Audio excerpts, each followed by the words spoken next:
Hola a todos y bienvenidos.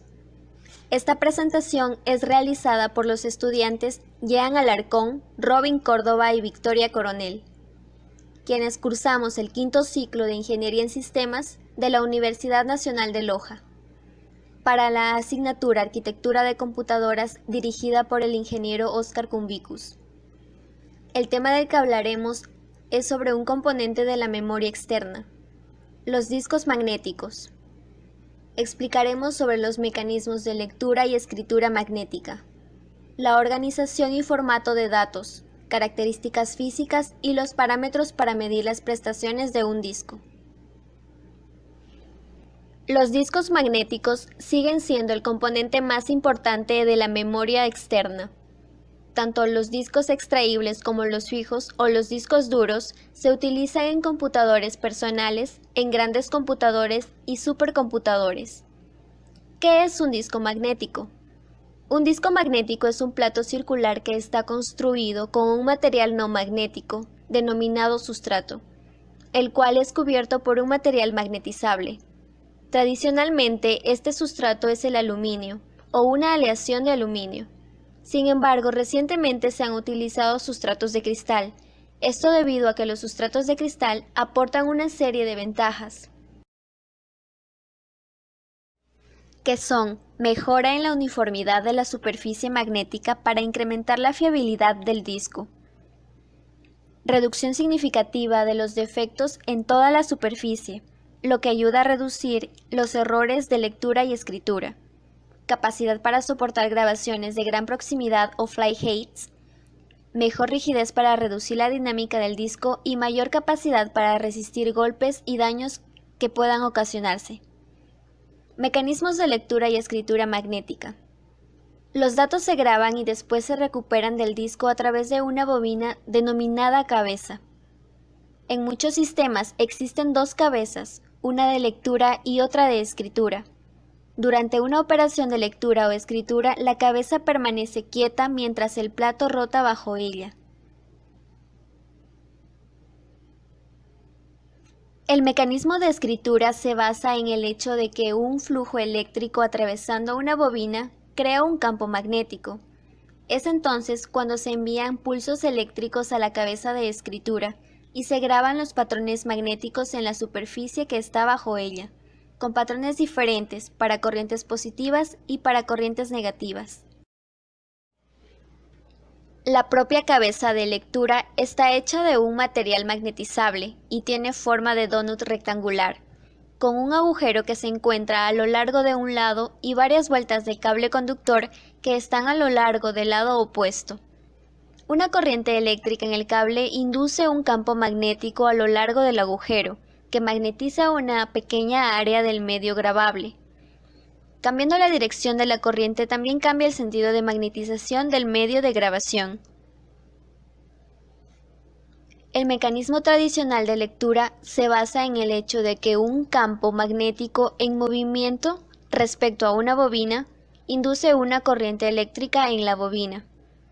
Cuando la superficie del disco pasa bajo la cabeza, en esta se genera una corriente de la misma polaridad que la que produjo la grabación magnética. La estructura de la cabeza de lectura es en este caso la misma que la de escritura, ya que se puede utilizar la misma cabeza para ambas operaciones. Cabe destacar que estas cabezas únicas se utilizan en disquetes y discos duros antiguos, debido a que los discos duros actualmente utilizan un mecanismo diferente para la lectura, siendo necesaria una cabeza de lectura que se encuentre separada pero ubicada por conveniencia cerca de la cabeza de escritura. La cabeza de lectura consiste en un sensor magnetorresistivo que está parcialmente blindado. El sensor magnetorresistivo tiene una resistencia eléctrica que depende de la dirección de la magnetización del medio que se mueve bajo él, haciendo pasar una corriente a través del sensor. Los cambios de la resistencia se detectan como señales de tensión. El diseño del sensor magnetorresistivo permite operar a altas frecuencias, lo que equivale a grandes densidades de almacenamiento y de velocidad de funcionamiento. A continuación vamos a ver lo que es la organización y formato de los datos en los discos magnéticos. La cabeza del disco es relativamente pequeña, pero capaz de leer o escribir en una zona del plato que rota bajo ella. ¿Para qué nos sirve la organización y formato de los datos? Esto da lugar a que los datos se organicen en un conjunto de anillos concéntricos en el plato, llamados pistas. Cada pista es del mismo ancho que la cabeza. Usualmente hay cientos de pistas por superficie. Las pistas adyacentes están separadas por bandas vacías. Esto nos ayuda a prevenir errores, ya sea por desalineamientos de la cabeza o interferencias del campo magnético. ¿Cómo se transfieren los datos? Los datos se transfieren al y desde el disco en sectores. Normalmente hay cientos de sectores por pista, y estos pueden tener una longitud variable o fija. En la actualidad, los sistemas de hoy utilizan sectores de longitud fija, siendo 512 bytes el tamaño casi universal de cada sector. ¿Cómo compensar la variación de velocidad de manera que la cabeza pueda leer todos los bits a la misma velocidad? Esto se puede hacer incrementando el espacio entre bits de la información grabada en los segmentos del disco.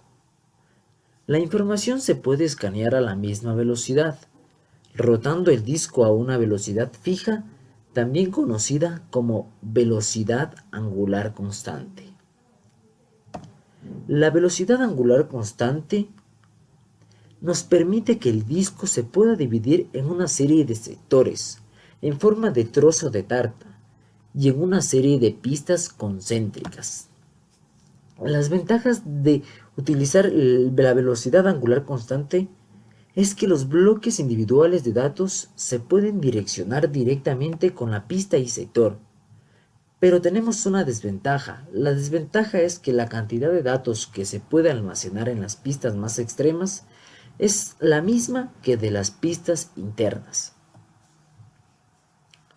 La capacidad de almacenamiento cuando utilizamos un sistema de velocidad angular constante sencillo viene limitada por la máxima densidad de grabación que se puede llevar a cabo en la pista más interna.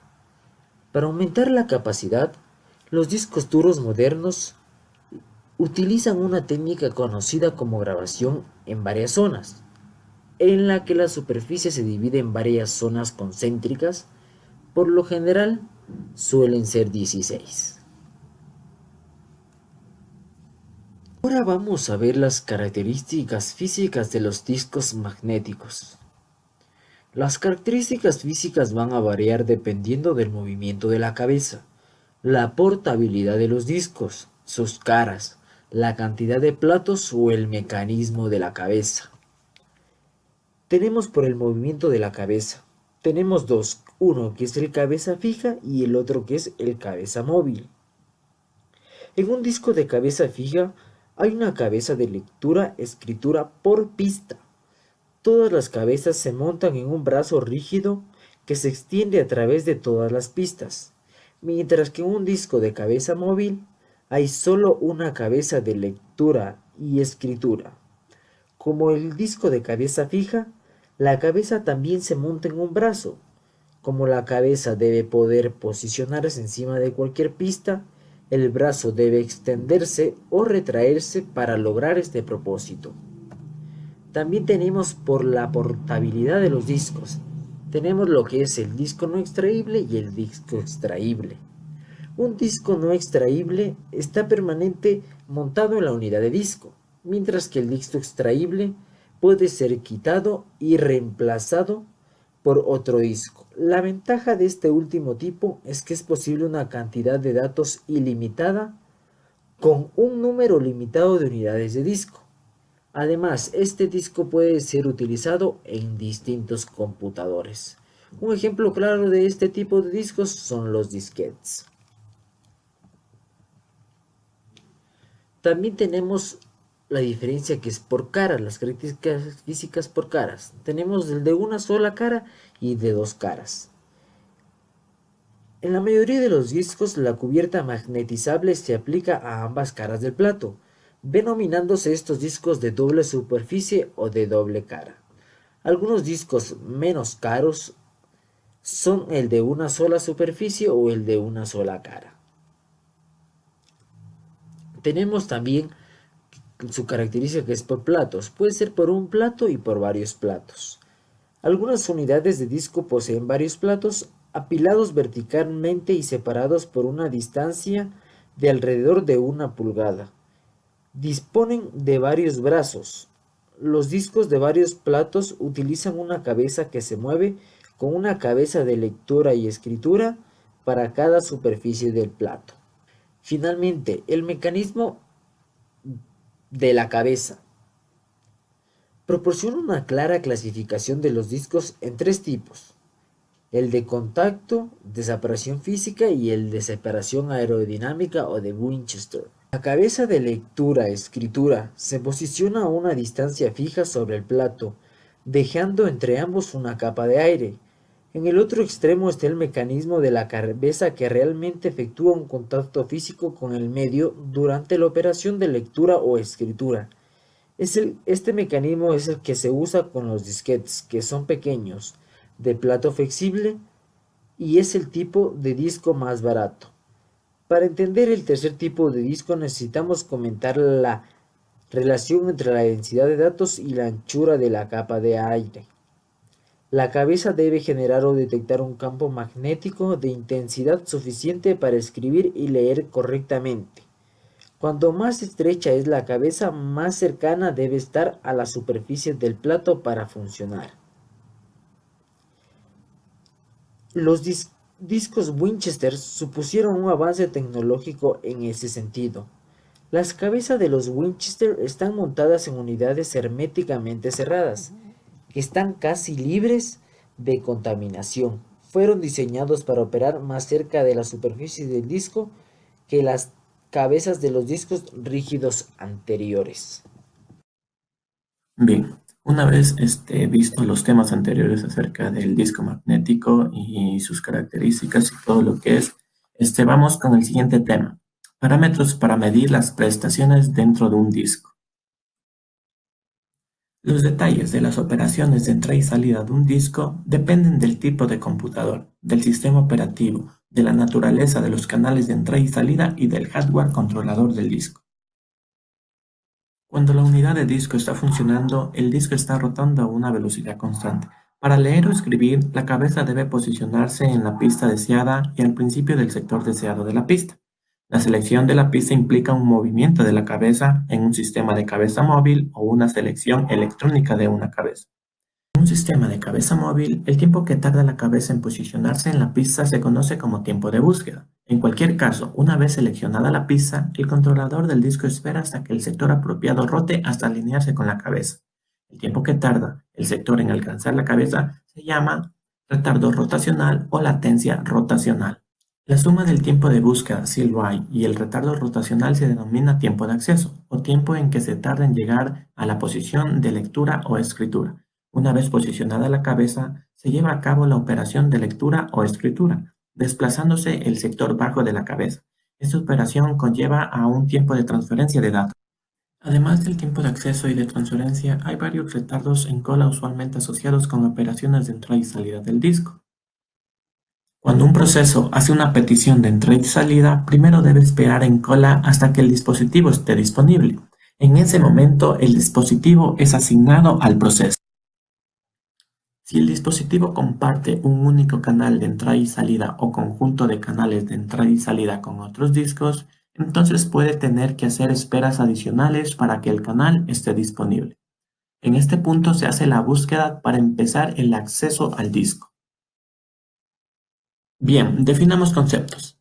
El tiempo de búsqueda es el tiempo necesario para desplazar el brazo del disco hasta la pista requerida. Cabe recalcar que este tiempo resulta difícil de precisar. Retardo rotacional. Se define como el tiempo necesario para que, a través de la rotación del disco, llegue el cabezal de lectura o escritura al área a la que se requiere acceder. Tiempo de transferencia. El tiempo de transferencia hacia o desde el disco depende de la velocidad de rotación del disco de la siguiente forma: T igual a B sobre Rn, en donde T es el tiempo de transferencia, B es el número de bytes a transferir, N el número de bytes de una pista y R la velocidad de rotación en revoluciones por segundo. Esto ha sido todo por este video, les agradecemos por su tiempo y esperamos que les haya servido. Si es así, por favor ayúdennos con un like. Hasta la próxima.